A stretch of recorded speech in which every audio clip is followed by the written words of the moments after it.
They say the walls of Dragon Lodge, old whispers of a dark past, an insatiable hunger that once devoured all within its grasp.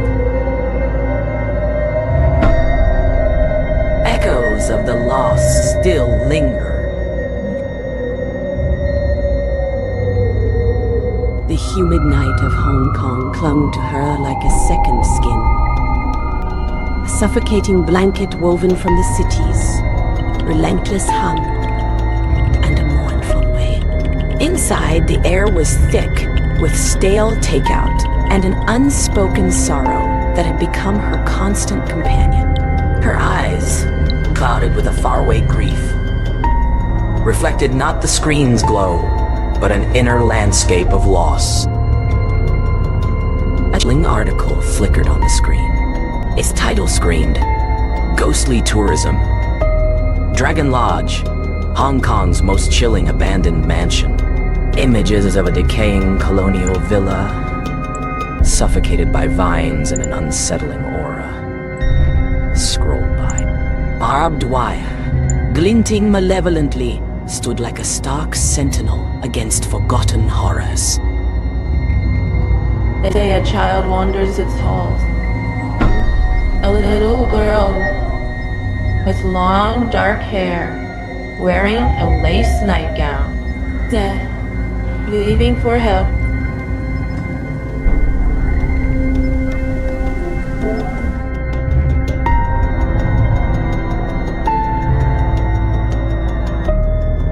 A cold shiver, unexpected, against the suffocating heat. My eyes found the faded photograph. A younger me. It was Lily. Her laugh, her bright eyes, pure joy.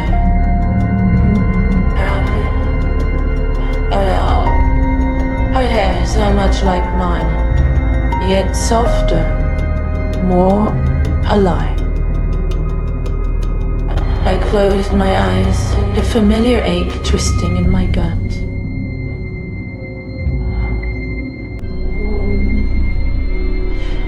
The memory of Lily's disappearance, a void that had swallowed a piece of my soul, gnawed at me relentlessly. Years had passed, but the wound remained raw, unhealed. Dragon Lodge. Another ghost story, another echo of loss. Yet, this time, something felt different. A magnetic pull, an unsettling whisper, chillingly familiar, as if it had been waiting. The city outside roared. But in her mind, only the silence of an abandoned mansion and the faint lost cry of a child truly resonated. An exclusive enclave of Hong Kong awoke under a shroud of mist and dampness. Luxury homes and manicured gardens gave way to a subtle shift in the landscape. As Eleanor walked along Lugard Road, the air grew heavier, the foliage denser, the scent of exotic blooms replaced by something earthier, more ancient. The paved path narrowed, becoming a rougher, overgrown trail. She stopped, a gasp catching in her throat. Before her, partially hidden by a thicket of bamboo and gnarled banyan trees, stood Dragon Lodge. It was exactly as the articles had described, yet infinitely more imposing in person.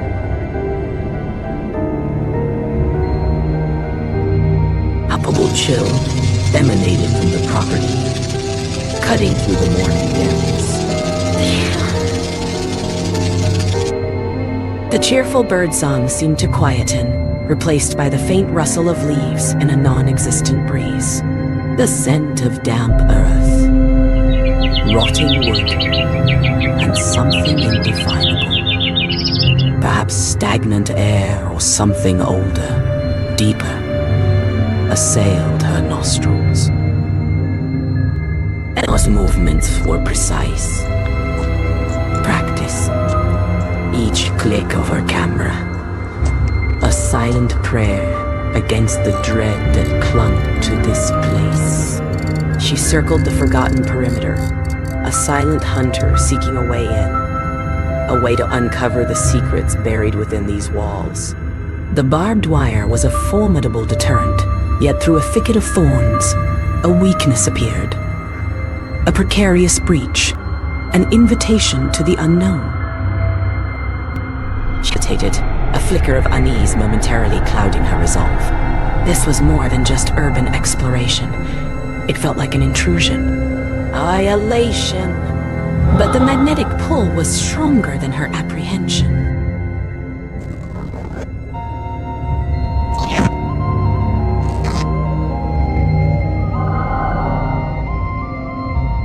This place, once a testament to beauty, now chokes on its own decay. A chilling scent, sweet and rotting, hung heavy in the air. A whisper of what was lost, and what might still be waiting.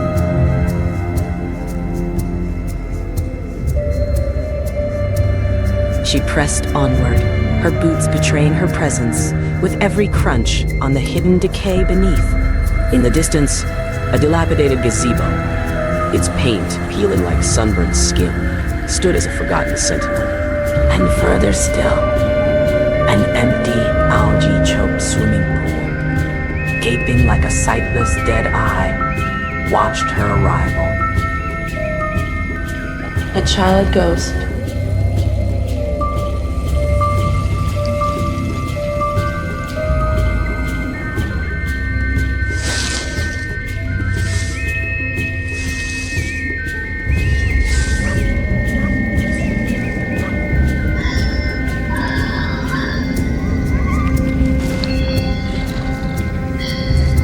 She slipped the doll's head into her backpack, an odd compulsion guiding her.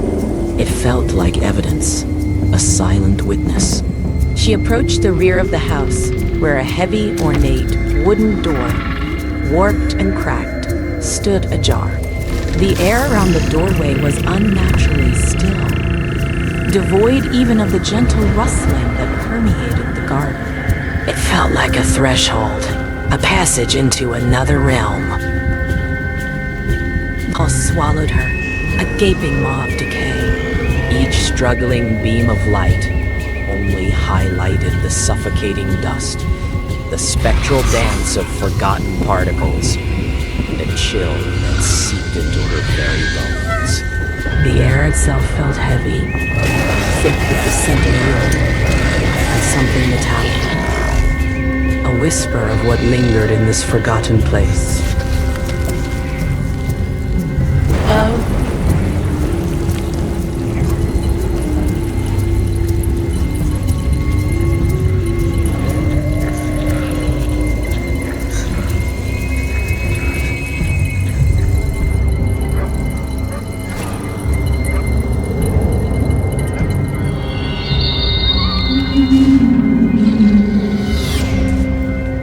She documented the decay, every corner, every shadow, her lens clicking softly in the silence.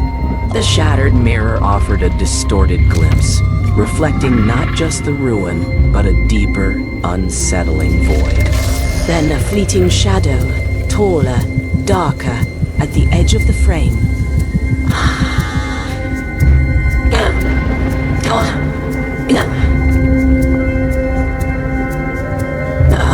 A presence that vanished as quickly as it appeared. The shadows, playing tricks.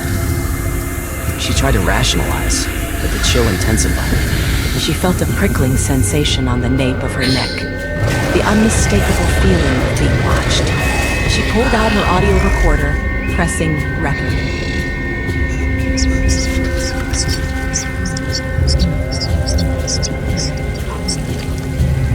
Eleanor moved into the dining room, a mausoleum of a life once lived.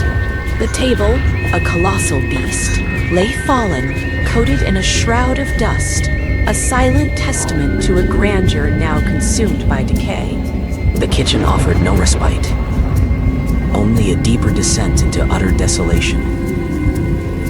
Broken tiles, rusted metal, a sink stained with an unspeakable history. She noticed a small, discolored stain on the wall near the pantry door. It was roughly the size of a child's hand, slightly darker than the surrounding grime. She touched it.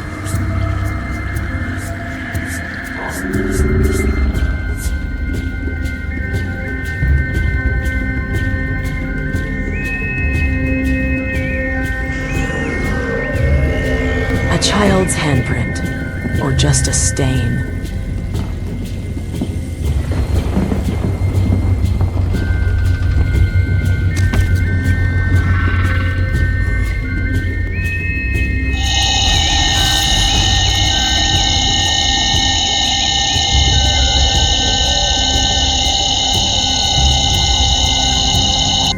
A sudden sharp crack echoed from upstairs. Eleanor froze, her heart hammering against her ribs. It sounded like something heavy falling, or a floorboard giving way under immense weight. She strained to listen, but the silence returned, heavier than before. Only the persistent internal hum remained. Eleanor slowly ascended the grand staircase, each mournful step groaning beneath her weight. The air grew colder with every floor, the once polished banister now rough and splintered in her white-knuckled grip. Halfway up she paused. From the main hall below, a faint, sad child's whisper drifted upwards, fragmented and indistinct. My breath caught. A chill ran through me. Lily's voice. Or was it just my mind playing tricks? Grief had already frayed my mind. The air thick with sorrow, blurring the lines between what was real and what wasn't. Cold porcelain head in my pocket. A stark, chilling reminder. The upstairs corridor was a labyrinth of shadows. Several bedrooms branched off a central hallway. The air here was drier, dustier, but the cold was more intense, pooling in pockets.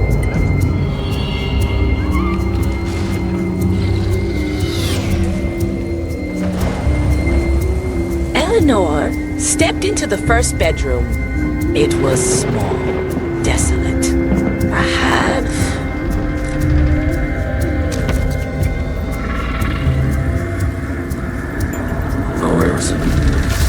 one of the servants' quarters.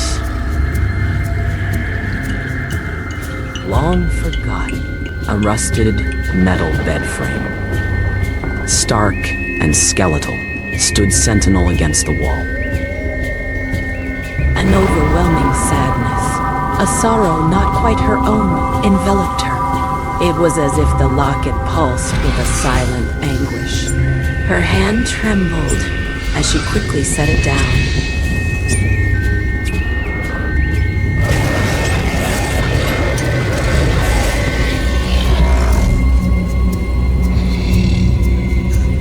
I moved to what felt like the master bedroom. It was the remains of a grand four-poster bed dominating the space. A heavy ornate wardrobe, its door slightly ajar, beckoned from a corner. Inside, only cobwebs. The chill, the sweet, suffocating scent, turning to iron. The hum now a roar in her ear. People are happening again.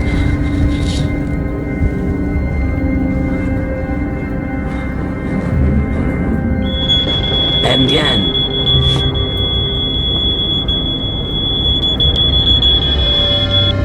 A fleeting movement, a glimpse from the corner of her eye. A small figure, pale in white, dark hair framed by the open wardrobe door. Ben. Sure. Wow.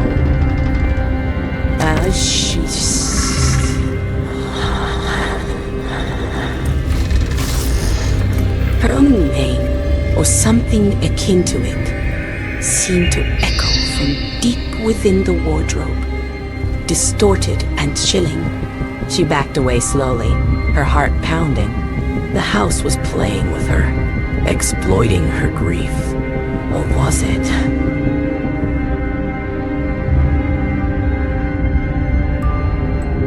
Eleanor retreated from the bedroom, drawn by an open door leading into what appeared to be a study or library.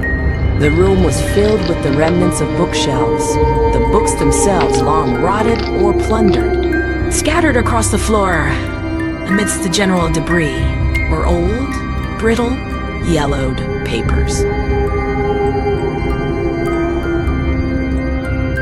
She knelt, her fingers carefully sifting through the decaying pages. Each whisper of forgotten history, a chilling breath. Most were unreadable, marred by water and time, but then fragments emerged.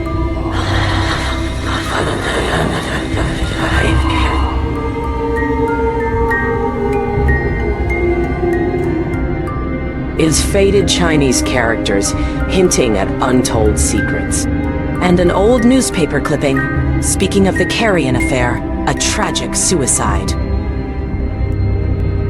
The historical facts began to intertwine. The ghost stories. The house wasn't haunted by just one tragedy, but by layers of them, each contributing to its suffocating atmosphere. As she read, a gentle scraping sound emanated from behind one of the remaining bookshelves. In a way, almost forgotten, a child's drawing. Crude, simple stick figures, yet one stood out. A little girl with long, dark hair. Above her, a monstrous dark cloud. Below, indistinct figures surrounding her. One of them, unmistakably, a nun. Eleanor's blood ran cold. This was no mere child's drawing. It was a terrifying illustration of the house's darkest legends. The child ghost, the Japanese occupation, the nuns. The primitive yet powerful artistic style screamed of horror and profound loss. They were no longer just sad whispers. This was something darker, more primal.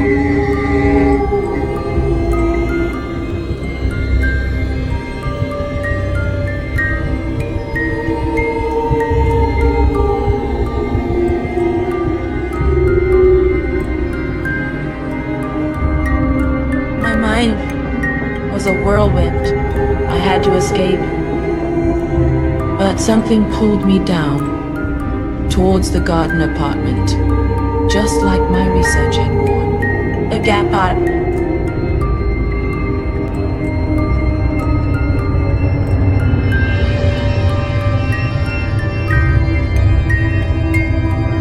The path into the garden apartment was a descent into shadow, a narrow passage to a hidden, forgotten level.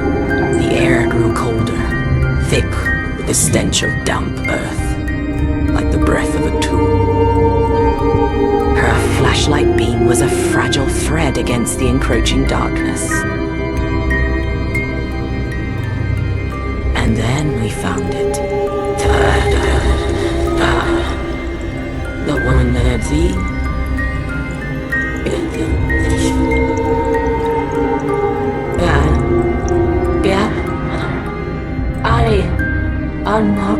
Not a room, but a collapsed section of the floor, revealing a dark, gaping hole. It led to a deeper, unseen space below, its edges jagged and perilous. I shone my flashlight into the void, but the darkness was absolute, devouring the being whole. Then I heard it, a soft, rhythmic scraping, like something being dragged across a rough, unseen surface. And a moan deep and guttural, filled with such raw pain and despair that my blood ran cold. Flashlight flickered, then died, leaving her in absolute darkness. Sounds intensified, surrounding her from all directions. An overwhelming stench made her gag, a foul presence suffocating the air.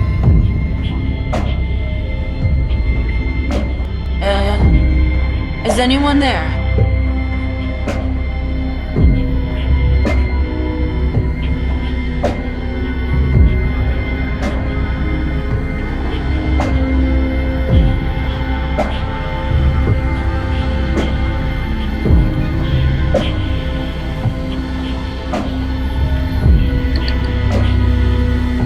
There was no reply, only the sounds of immense suffering, followed by a faint, childish sob that seemed to come from directly behind her.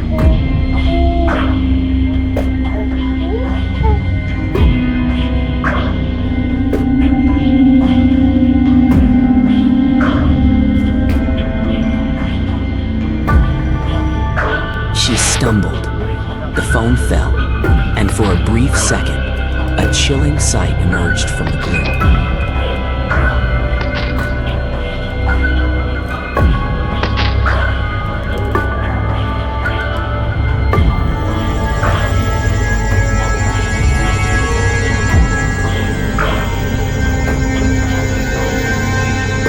My hands trembled, fumbling wildly for my phone. The flashlight beam, when it finally appeared, was weak and flickering. I shined it at the spot where I saw them, but there was only the dark, gaping maw of the gap.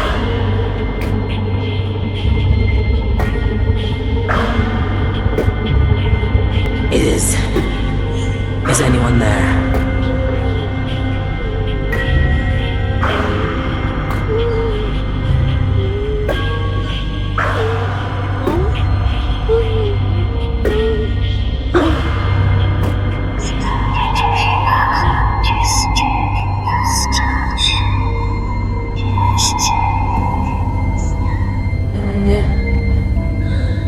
The tears would not stop.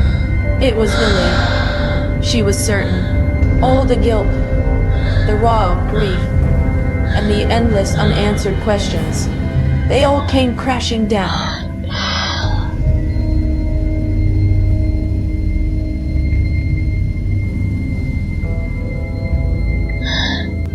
The sobbing stopped.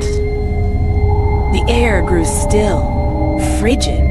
The foul stench dissipated, replaced by the faint, sweet scent of jasmine. Then, from the gap, a faint, ethereal light began to rise. A soft, bluish-white glow.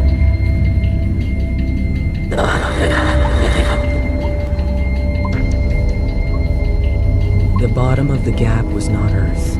It was a vast, dark pool of stagnant water, reflecting the spectral light. Submerged within it, barely visible through the murky water, were countless small white objects. Bones. Children's bones. Not just one, but many, intertwined, like a grotesque nest. Had not merely claimed one child. It had consumed countless lives. Echoes of the Japanese occupation, the nuns, a lawyer's profound despair, and a history steeped in decay and oblivion. All these tragedies coalesced into one horrifying, undeniable truth. This time, I didn't scream. I felt a profound, bone chilling understanding. The house wasn't just haunted, it was the haunting itself. It fed on sorrow, on loss, on forgotten atrocities. The sweet jasmine scent had become a raw metallic taste, like blood filling my mouth. The flickering light, it was a strobe, revealing and hiding, but always the agony on that child's face. A silent scream, tearing at my soul, a soundless horror that would echo forever. She stumbled back, away from the gaping darkness, away from the horrified truth. Into absolute darkness, yet the horror not vivid. She could still see the bones, feel the chilling, damp touch, hear a silent, agonizing scream. The house, a dark, malevolent presence, always behind me. The barbed wire tore at my skin, but the pain was nothing compared to the screams I heard, the faces I saw. Lugard roads stretched before me, a path to nowhere. But it was away from the silence, away from the cold, away from the bones. She ran until her lungs burned, until her legs ached, until she collapsed by the roadside, gasping for breath. Passerby, seeing her state, calmed. For help, Eleanor could only babble, incoherent words about children, bones, and a house that screamed silently. In the darkness behind her eyelids, she saw Lily, laughing, innocent. Then, Lily's face transformed, contorting into the same silent scream as the child in the house. On the bedside table, a small porcelain doll's head.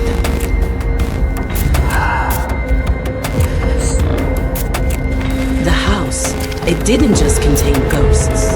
It created them. And now, I carry them with me.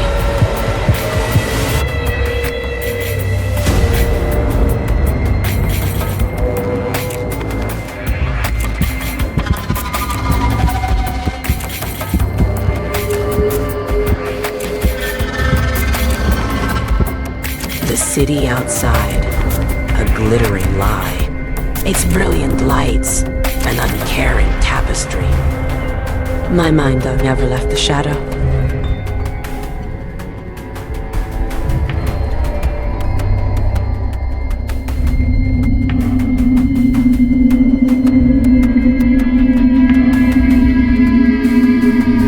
She slowly, deliberately raised her hand, placing it over her heart. A faint, internal hum. A persistent thrum vibrated deep within her chest. The same hum she had heard in the kitchen.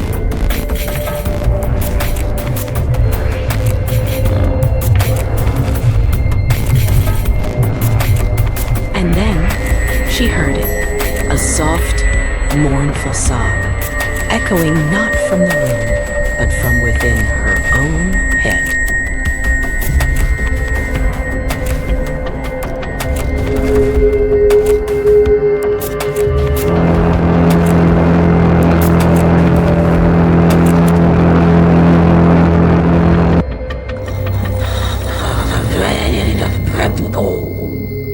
Dread crept over Eleanor, the doll. It seemed to track her every move, its painted eyes holding a silent, knowing smirk.